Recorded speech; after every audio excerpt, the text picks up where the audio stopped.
Hello, bonjour tout le monde, bienvenue sur ma chaîne. Et pour ce troisième jour à Oman, on part pour l'aventure à Jabal al-Akhdar, donc la montagne verte. On va faire un peu de trekking, de marche pour donc voir les paysages. Et donc aujourd'hui on a changé de voiture, on est dans un 4x4. Je pense que la route va être un peu longue jusqu'à l'arrivée. Et voilà, donc on a chaussé les baskets, on a pris de quoi pouvoir se maintenir pour monter, donc un bâton télescopique pour monter sur la montagne. Et puis voilà, et donc c'est parti.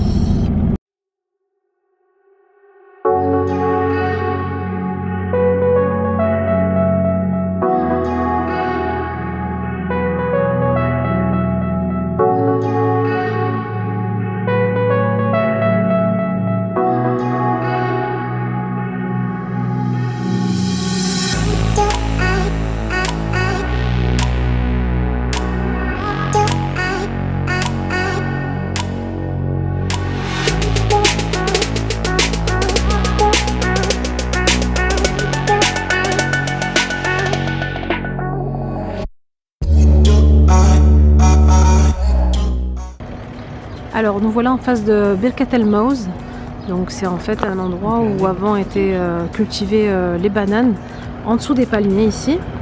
Et donc le guide vient de nous expliquer en fait qu'en haut, dans ces montagnes là, il y avait des réserves d'eau de pluie en fait qui étaient distribuées par les phallages. Et les phallages en fait ce sont des canaux, en fait un système d'irrigation qui est d'ailleurs inscrit au patrimoine de l'UNESCO. Et du coup en fait l'eau va permettre d'irriguer toutes les cultures qui sont ici, parce qu'il y a plusieurs cultures en dessous des palmiers. Donc ils cultivent des bananes, ils cultivent du maïs, plein d'autres céréales à l'ombre des palmiers en fait. Donc ici au fond vous avez en fait les anciens villages qui ont été désertés depuis, mais ce sont les anciens villages d'une seule tribu. Donc il y en a un ici, on en a un aussi de ce côté là. En voici un autre ici, un autre village qui a été aussi laissé à l'abandon parce que les gens sont partis dans les villes. Du coup j'ai pas eu le temps de prendre mes lunettes de soleil, mais je vais là juste jeter un œil de l'autre côté avant de remonter dans notre 4x4. Du coup on va voir de plus près, je pense, de ce côté là ce qu'il y a. Et les villages en fait avaient des tours de contrôle, des sortes de tours de contrôle pour en fait voir les personnes qui entraient dans les villages, de vérifier quelles personnes entraient dans les villages. Donc personne n'entrait comme ça en fait, à chaque fois, à chaque tour protéger un village, donc ce village là en l'occurrence.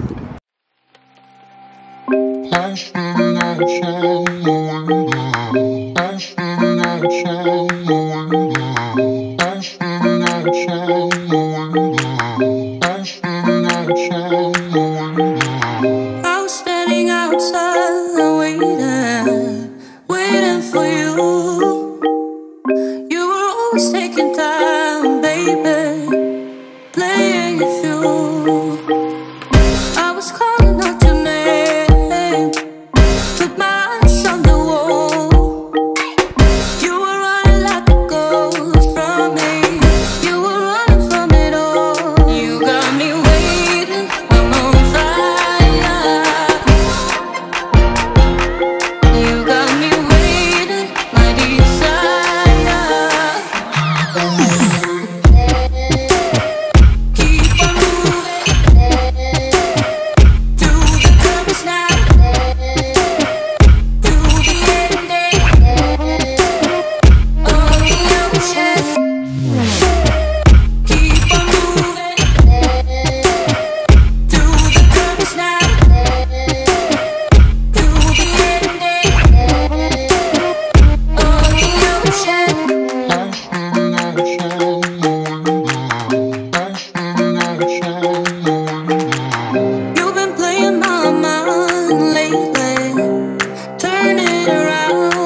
40 degrés là, à l'ombre. Hein.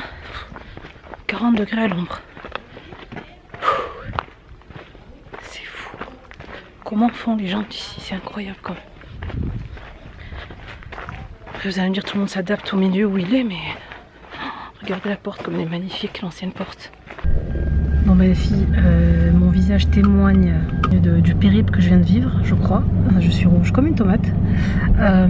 Alors là on vient en fait avoir un petit avant-goût juste de ce qui nous attend là tout de suite à Jabal al-Akhdar. On va monter pas mal de mètres, je sens. Et voilà, je suis KO technique. Je dis ça, c'est dans la chaleur plus la montée, c'est trop pour moi là.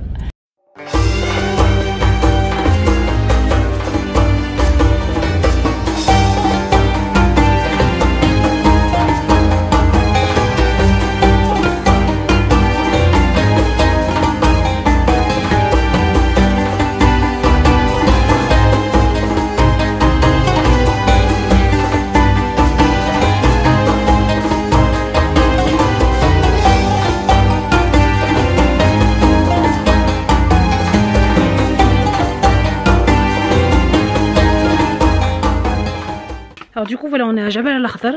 Franchement la température par rapport à où on était en bas, il fait vraiment plus frais. On est à 2600 mètres d'altitude, du coup il y a du soleil mais il y a une fraîcheur et franchement ça fait du bien de pouvoir marcher sans avoir chaud. Donc ici l'hiver il peut faire jusqu'à moins 5 degrés, il peut y avoir même de la neige, quelques centimètres de neige.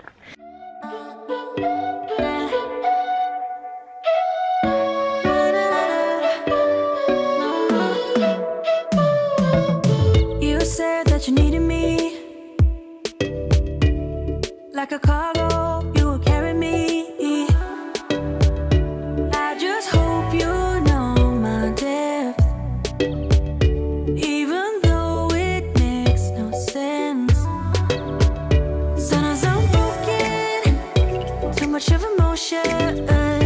Sometimes I'm the lightning, don't wanna pick a fight with.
Sometimes I'm the lightning, don't wanna pick a fight with.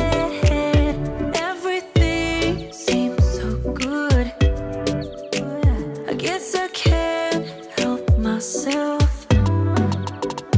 Would you call me if I'm in the dark? I'm calling up 'cause I'm right under the stars. Would you run on me leaving this mark?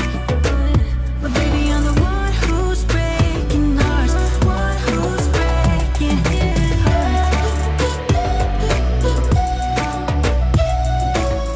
Coucou mes poupettes, alors aujourd'hui on passe une nuit à l'Anantara Jabal al-Akhdar, donc l'hôtel qui donne vue sur la montagne verte.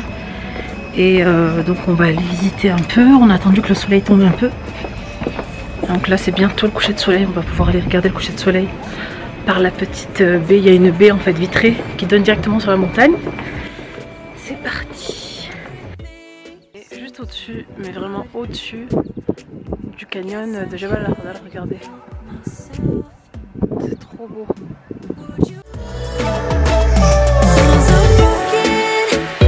Too much of a 'cause I'm the light, don't wanna pick a fight with it. Everything seems so good, I guess I can't help myself. Would you call on me if I'm in the dark? I'm calling up 'cause I'm right under the stars. Would you run out on me leaving this mark? But baby, I'm the one who's breaking hearts, one who's breaking hearts.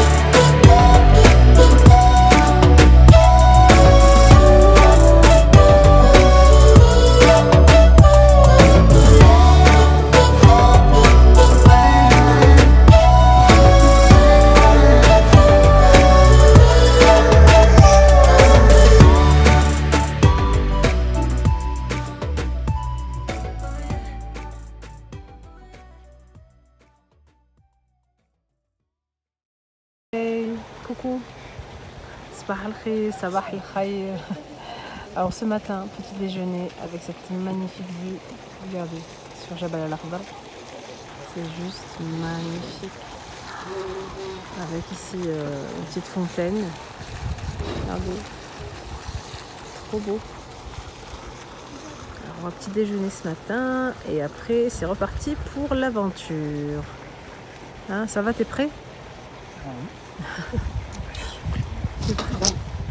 Aujourd'hui notre 4e jour à Oman et donc on va visiter Jabrin Castle, donc le château de Jabrin, toujours en compagnie de Mr. K qui est là, muni de son appareil photo, et Jabrin Castle qui est là.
Golden Tulip à Nizois.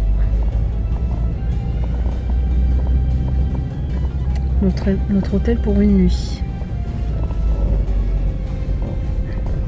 Hey, coucou la compagnie. Alors, nous voilà arrivés à Nizois, au Golden Tulip Nizois, à notre nouvel hôtel pour une nuit, encore une fois. Et donc, je vais vous faire visiter bien sûr un peu la chambre.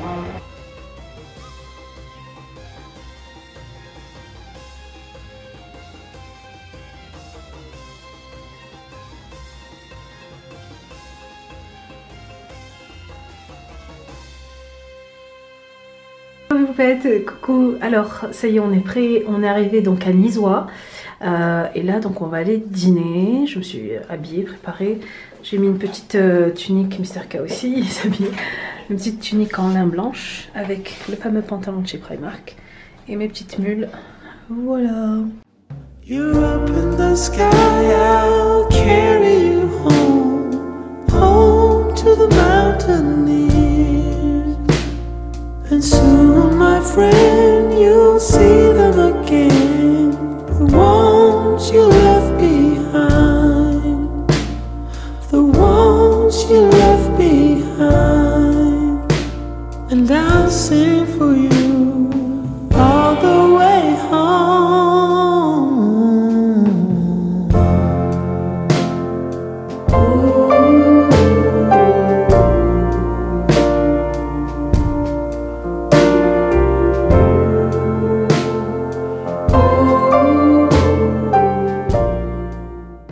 Alors aujourd'hui, nouveau jour, on commence par la découverte du souk de Nizois avec Mr K et on vous emmène directement aux enchères des bêtes, c'est-à-dire que c'est là qu'ils font les enchères pour les moutons, les chèvres, les vaches.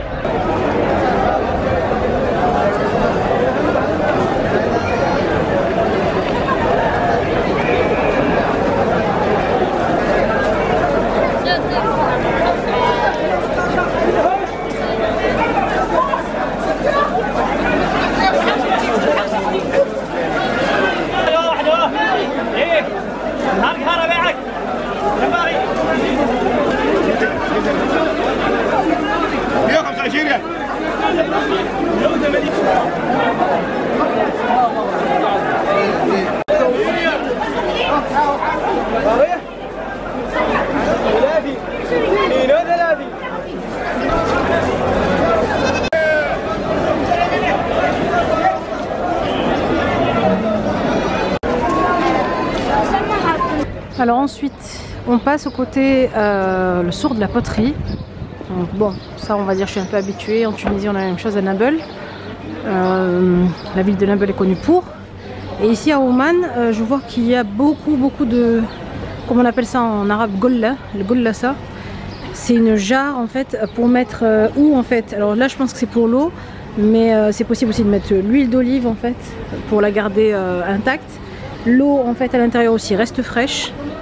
Et regardez ce qu'ils ont fait, le système ingénieux, c'est de faire en fait ça avec une petite, un petit robinet comme les jarres qu'on a en fait, un petit robinet pour pouvoir verser l'eau.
Alors, on est en train de chausser nos chaussures d'eau pour aller dans le wadi. On va un peu nager, je pense. Bon, les filles, la situation à l'instant T. Je me suis mise dans un petit cocon, on va dire, une alcôve de rocher pour mettre mon burkini, pour aller nager. On est dans le wadi. Je l'ai fait, le wadi à Oman.